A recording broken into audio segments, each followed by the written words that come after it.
na sana sa bawat sumusunod sa atin, makikita nila kung paano tayo naging tapat at totoo sa ating pananampalataya sa ating Kristiyano. Lagi kong sinasabi, ang ating pananampalataya ay hindi lang para sa atin, bagkus para sa mga susunod na henerasyon. Ang sabi nga natin ay, tayo bilang mga Kristiyano, sinundan natin yung mga nauna na naging tapat sa kanilang pananampalataya, at tayo din na tayo'y nandito ngayon, nawa ang mga susunod sa atin ay mai-inspire dahil sa atin. Sabi na, "O may all who come behind," lahat ng susunod sa atin, matagpuan nila nawa na tayo'y tapat. "May the fire of our devotion light their way." Ang pananampalataya sana natin, ang umaapoy na pananampalataya natin, ang nag-aalab na ating pananampalataya ay magsilbing ilaw para sa kanila. But as those who come before us, may the footprints that we lead them to believe.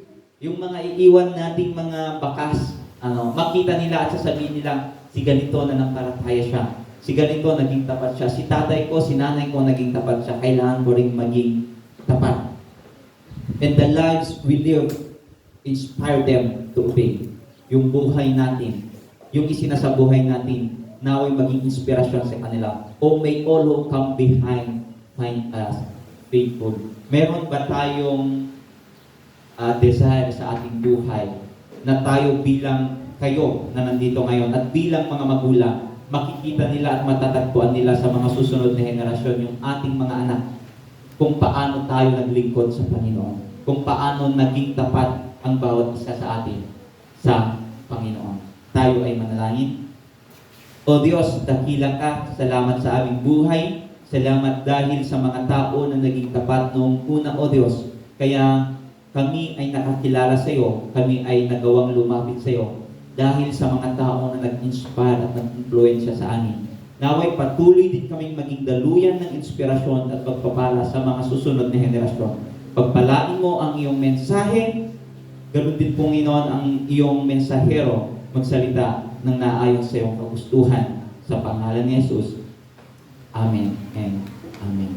Pakibati yung katabi mo, masayang linggo, Ramos, sabi nila. Domingo Ramos, sabi nila eh. Yun yung una, Palm Sunday and Passion Sunday. Mga kapatid, sa ilang linggo na nakalipas, tayo ay naghahanda para sa Kwaresma or sa Kwaresma, yung 40 days. Nagsumula tayo noong Ash Wednesday na nagpalit ng ating kulay violet, at ang violet ay sumisimbolo ng royalty, at the same time penitence, at the same time suffering, katanyagan, at the same time paghihirap ang violet. At ito ay huling linggo bago natin ipagdiriwang ang muling pagkabuhay or ang Resurrection Sunday. Next Sunday, mag-shift na tayo sa ibang season na naman, ang Easter or ang muling pagkabuhay. Tayo ay papasok na sa Holy Week after this day, at mas kilala nating Semana Santa. Lahat na ng araw is Holy Monday, Holy hanggang Sabado na lang, hindi Sabado Gloria. Anong ibig sabihin ng Gloria? Sabado Gloria. Ngayong linggo, ang ating teksto ay nagsasalita tungkol sa dalawang yugto o tema ng pangyayari sa buhay ni Jesus bago siya ipako sa krus. May dalawa tayong focus ngayong umaga. Una, nandiyan sa pa-check na sa PowerPoint. Wala. Hindi, nasa ibang PowerPoint. Sige, naghihanap. Parang na-open ko na kanina. Una, ang kanyang matagumpay na pagpasok sa Jerusalem na puno ng kagalakan, katagumpayan, pagpupuri at pagsigaw ng mga tao ng Hosana sa kaitaasan. Ito ang linggo ng palaspas, ang pagwagayway ng mga tao ng palaspas habang si Jesus ay pumapasok sa Jerusalem. Ang Jerusalem ay syudad during that time, at mayroon siyang bakod na 4, ay kwadrado. At doon nagpipista doon sa loob, isang syudad. Pumapasok doon si Jesus. Pangalawang focus natin, ang huling hapunan na binasa natin kanina. Ang huling hapunan pagkahuli, pagsasakdal at paghihirap ni Kristo. Ito naman yung Passion of Christ. So this Sunday we are celebrating two narratives doon sa buhay o yugto ni Kristo. Una ay yung matagumpay na pagpasok sa Jerusalem at ang Passion of Christ. Yung triumph and suffering, sabi niya. Triumph and suffering. This time I want to talk about triumph, katagumpayan at paghihirap. Tingnan natin ang kwento. Mula sa masayang pangyayari, masayang pagpupuri at puno ng katagumpayan sa pagpasok ni Jesus sa Jerusalem, biglang nagbago ang tema. Nagpaalam na si Jesus sa hampunan. Nung sinong binasa natin kanina. At dahil siya'y mahuhuli na at haharap na ng matinding hirap at sakit. Alam ni Jesus na bilang na ang kanyang araw noong siya ay pumasok sa Jerusalem. Alam niyang hindi na siya magtatagal at ipagkakanulo siya at papatayin. Ito ang panahon ng katuparan ng kanyang misyon. Mga kapatid, tatlong bagay ang gusto kong ibahagi sa inyo. Tatlong bagay ang ating matututunan at ipapaalala sa atin ng dalawang kwentong ito. Ang Palm Sunday celebration at ang Passion of Christ. Una, pagpupuri at paghihirap. Sabihin nga natin pagpupuri, pakisabi sa katabi mo pagpupuri. At paghihirap. Dalawa, celebration and suffering. Pagpupuri. Praise and condemnation. Ang kwento ng Palm at Passion Sunday ay kwento ng pagpupuri at pagpapahirap. Sa matagumpay na pagpasok ni Jesus sa Jerusalem, pinuri siya ng mga tao. Ang mga tao ay umaawit, Hosana, pinagpala ang haring dumarating sa pangalan ng Panginoon. Kapayapaan sa langit, papuri sa takas-taasan. Sa ibang gospel, sumisigaw ang mga tao, Hosana, purihin ang dumarating sa ngalan ng Panginoon, purihin ang hari ng Israel. Sa Juan. Alam niyo ba mga kapatid, ang palaspas, kung bakit palaspas ang ginagamit natin? Sa Juan lamang ginamit ang word na palaspas or Palm Sunday. Sabi ko kanina, ang palaspas, yan yung major, yun yung karamihan na tanim during that time. At ang palaspas, sumisimbolo ng kadakilaan at kataliagan. Kaya ganyan nila inalarawan. Sa ibang translation sa ating binasa kanina, gumamit sila ng kahit anong dahon-dahon. Sabi niya, kahit anong dahon-dahon, even pati balabal nila, inilatag sa daraanan ni Jesus. At yun ay na-develop na tradisyon mula nung unang Kristiyano hanggang ngayon. But the meaning of Palm and Passion of Christ is more than the tradition. Winawagayway nila yung palm, yung palmera, yung palaspas at sumisigaw na si Jesus lamang ang aming hari. Hosana. Ang Hosana ibig sabihin salvation or save us or rescue us. So habang sinisigaw ng mga tao ang Hosana gamit ang palaspas, sumisigaw sila, ikaw ang aming hari. Sinasabi nila, Lord, kailangan namin ang iyong kaligtasan. So yung ginawa natin kanina na tayo bilang mga Kristiyano ay nakikibahagi sa pagdiriwang ng palaspas, sinasabi din natin, Lord, kailangan ko ng kaligtasan. Iligtas mo po ako. At sinisigaw nila, ikaw ang hari ng Israel. At sa atin yung pagsigaw, sinasabi natin, Lord, ikaw lang ang hari ng aking buhay. Ikaw lang ang nag-iisang dakila sa aking buhay. Iligtas mo po ako.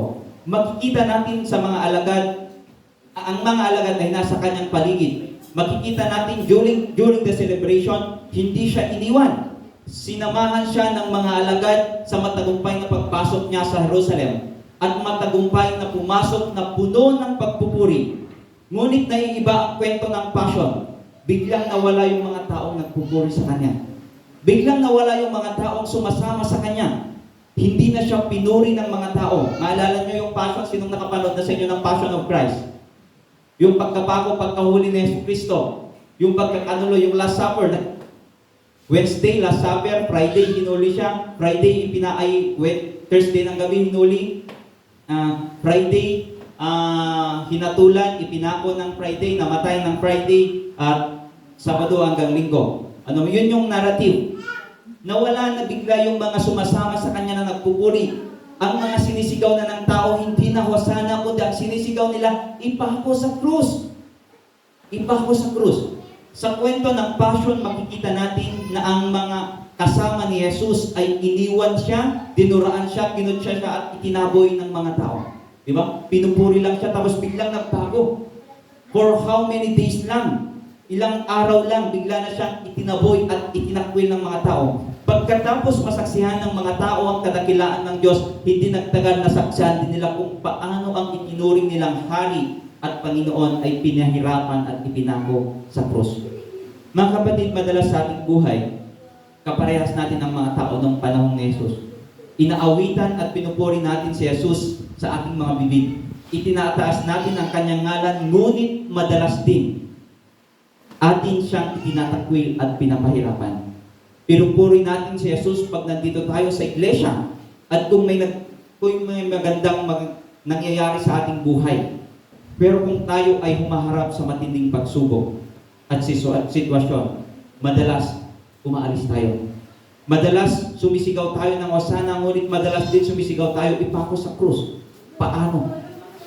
Alam ba natin mga kapatid na naipako si Jesus sa krus dahil sa ating mga kasalanan. At kung tayo ay patuloy na nakakasala, para patuloy din natin ipinapako si Jesus sa krus. Kung patuloy tayo sa ating katigasan ng ulo, parang sinasabi din natin, sige, ipako niyo pa si Jesus sa krus. At minsan nawawalan ng kahulugan yung ating pagpupuri sa Kanya. Madalas pinupuri natin siya, pero sa ating buhay, patuloy pa rin tayo sa ating ginagawang kalokohan. Second, pagdiriwang at pagdadalamhati. Pagsabi sa kanila yung pagdiriwang. Celebration. Ayun na. Katulad ng ginawa natin kanina. Pero kanina masaya. Tapos ngayon biglang nalungkot tayo, di ba? Ganon din ang buhay, ganon yung pangyayari noon. Ang mga tao ay nagkakaisa, nagtitipon para sa kanilang Paskwa. Ito ay isang linggong pagdiriwang, bumababa lahat yung mga tao kasi piyesta. Pag piyesta sa atin, di ba? Lahat ng taga-baryo pumupunta dito. Ganon din. Piyesta ng Jerusalem, Paskwa, ipinagdiriwang ng mga Hudyo at lahat ng mga kalapit na baryo bumababa sila at maraming tao during that time. Ito ay tradisyon ng mga Hudyo. Taon-taon nagdadaos sila ng Paskwa at lahat ng mga Hudyo ay pumupunta sa Jerusalem upang idaos ang taunang pagdiriwang ito. Ngunit sa mga alagad ni Jesus, hindi lang ito basta pista, kundi ito ang huling araw ng kanilang Panginoon.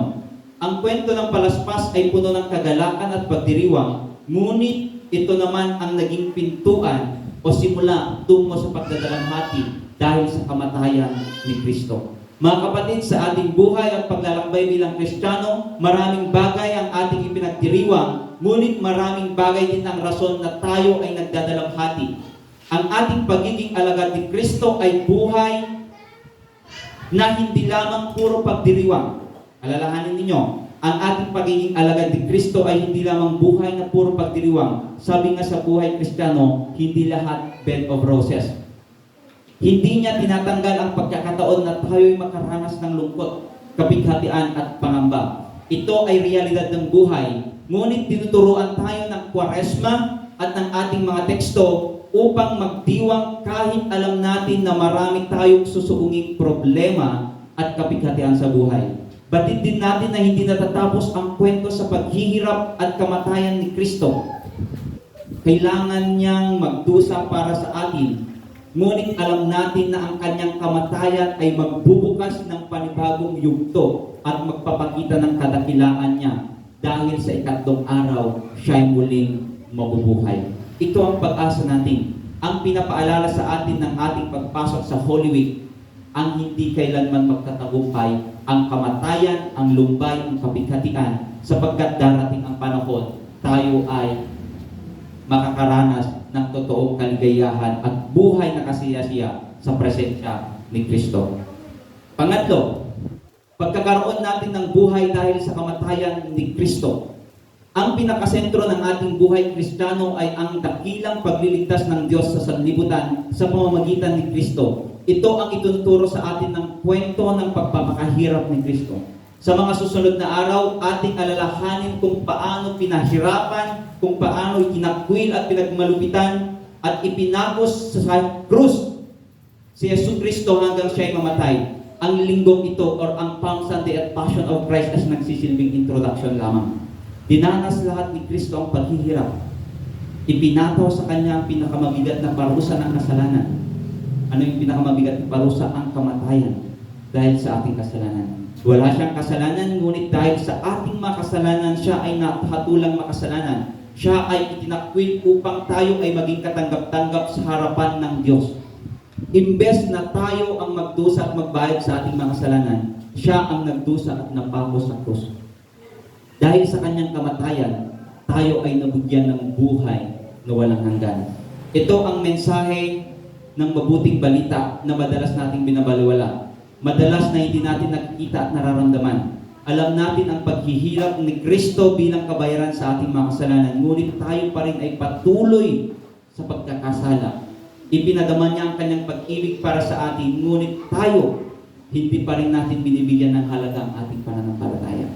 Mga kapatid, ang kwento ng palaspas at Passion of Christ ay nag-uudyok sa atin upang papurihan, ipagdiwang at damhin ang buhay na kaloob sa atin ni Kristo. Ngunit, huwag na din natin kalimutan na hindi dito nagtatapos ang pagiging Kristiyano. May kaakibat itong pakikibahagi.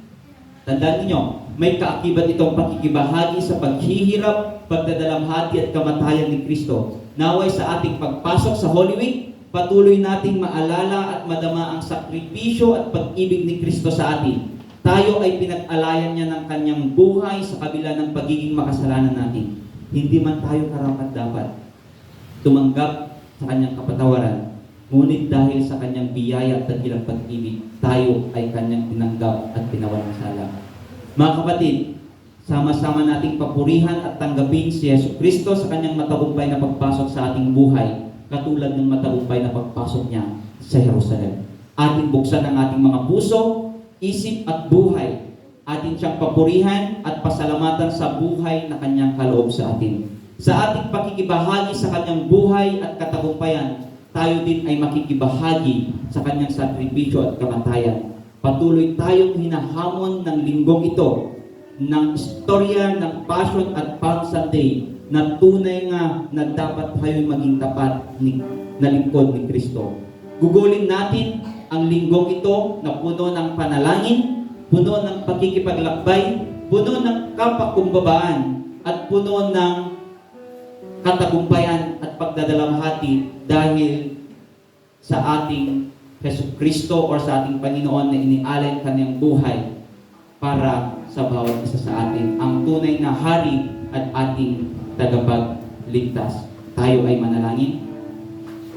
O Diyos, kami ay lumalapit sa iyo, patuloy ka naming dinadakila, patuloy naming inaalala, Panginoon, ang katagumpayan ng iyong pagpasok sa Jerusalem. Ganon din, O Diyos, ang gabi na ikaw ay pinagkanulo, gabi na ikaw ay hinuli at pinahirapan, gabi na ikaw ay pinatay, O Diyos, namatay sa krus para sa aming mga kasalanan. Pakalinisin mo po kami, Panginoon, sa pangalan ni Jesus. Amen and amen. Tayo ay tumayo. Pawisin natin ang pananampalataya. I believe in God our Father. I believe in Christ the Son. I believe in the Holy Spirit. Our God is three in one. I believe in the resurrection, that we will rise again. For I believe in the name of Jesus. I believe in life eternal. I believe in the virgin birth. I believe in the saints' communion and in your holy church. I believe in the resurrection when Jesus comes again. For I believe in the name of Jesus. For I believe in the name of Jesus. For I believe in the name of Jesus.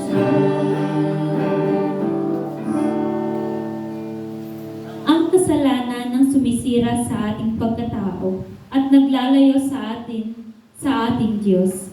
Tayo ay magpakumbaba sa harap ng Diyos at humingi ng tawad. Tayo pong lahat. Diyos na mahabagin, madalas kami ay nagpupuri sa iyo, ngunit madalas kami din ay nalalayo sa atin. Ikinaykaya namin ang aming pananampalataya, hindi namin magawang ibahagi ang iyong kabutihang loob. Turuan mo kami upang maging totoo ang alagad mo. Handang magbigay ang taos-pusong pagsisilbi sa iyo at sa aming kapwa. Patawarin mo kami kung kami ay naging mataas sa aming sarili at nakakalimutan namin na ikaw ang aming Panginoon na nagligtas sa amin. Patuloy mo kami baguhin, O Diyos. Amen. Mga kapatid, ito yung time na tayo humingi ng kapatawaran sa ating mga nagawang kasalanan, personal gawang kasalanan. Lumapit tayo sa Panginoon, puno ng kapakumbabaan. Maging tapat.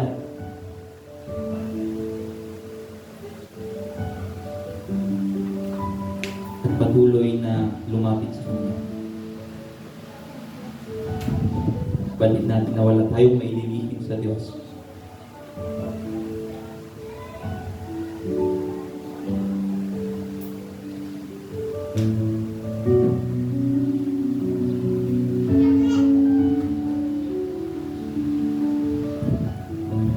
Mga kapatid, ang Diyos ay tapat at hindi nagmamaliw ang kanyang pag-ibig. Kung tayo ay nagpapakumbabang humingi ng tawad, tayo ay kanyang kakaawaan at patatawarin. Bigyan niyo ang mabuting balita. Sa pangalan ni Yesu Kristo, tayo ay napatawad na. Purihin ang Diyos. Amen. Ang Diyos ay sumainyo. At sumainyo. Dahil tayo ay inibig, nilinis at pinatawad ng Diyos, atin ding ibahagi ang kapatawaran, pag-ibig at kapayapaan sa ating mga katabi. Pagsabing, peace be with you. Peace be with you. Peace be with you. Tayo po ay maupo.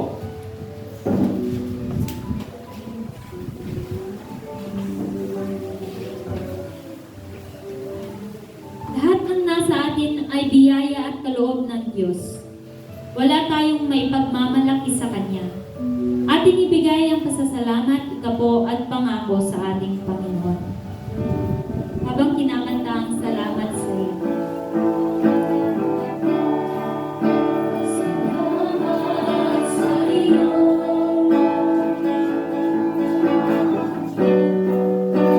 Ating Panginoon Jesus. Ako'y inibig mo. At tinangging lubos. Ang tanging alay ko sa'yo aking Ama ay buong buhay ko, puso at kaluluwa. Di ko makaya na maipagkaloob. Mahaling iyak o gintong sinubok, ang tanging dalangin o Diyos ay tanggapin. Ang tanging alay ko Tayo tumayo. nawa'y gamitin. Ikaw lang ang Ama, wala nang iba pa aking iniibig.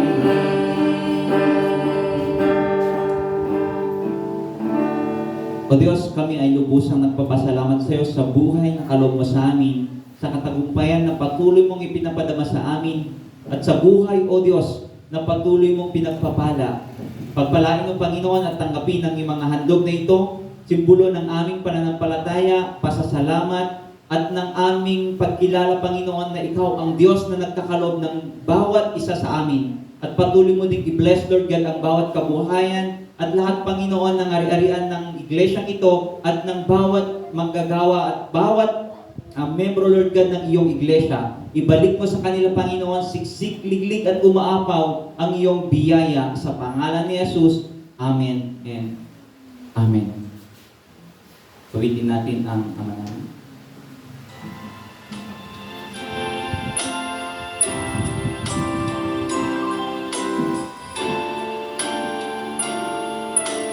Bilang declaration natin na ang Diyos ay Ama natin. Ama namin, sumasalangit ka, sambahin ang ngalan